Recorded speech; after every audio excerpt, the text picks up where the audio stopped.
તો ખેડાથી મહત્વના સમાચાર સામે આવી રહ્યા છે। ખેડાના નવાગામ કન્યા શાળામાં શિક્ષિકાની ઘોર બેદરકારી સામે આવી છે। વર્ગખંડમાં જ રહી ગઈ 17 વિદ્યાર્થીઓનો રહી ગઈ હતી। વિદ્યાર્થીનીઓ વર્ગખંડમાં હતી અને શાળાને તાળા લગાવી દેવામાં આવ્યા। શાળાના મુખ્ય દ્વારે તાળા જોઈ વિદ્યાર્થીનીઓ ગભરાઈ ગઈ હતી। તાળા તોડી વિદ્યાર્થીનીઓને બહાર કાઢવામાં આવી। જવાબદાર શિક્ષકો સામે પગલાં ભરવા માંગ કરવામાં આવી। તો ખેડાના નવાગામ કન્યા શાળામાં દીવા તળે જ અંધારું નીકળ્યું તેવું સામે આવ્યું છે।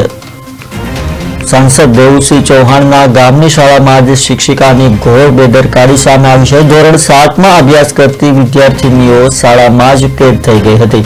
વિદ્યાર્થીનીઓ વર્ગખંડમાં અભ્યાસ કરતી હતી ત્યારે શિક્ષિકાએ શાળાને તાળા લગાવી જઈ હતી।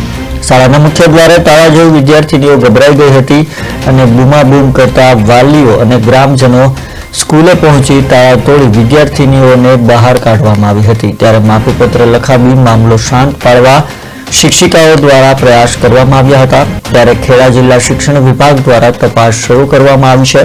ગ્રામજનોએ કસૂરવાર શાળાના શિક્ષકો સામે કડક પગલાં ભરવા માંગ કરી છે।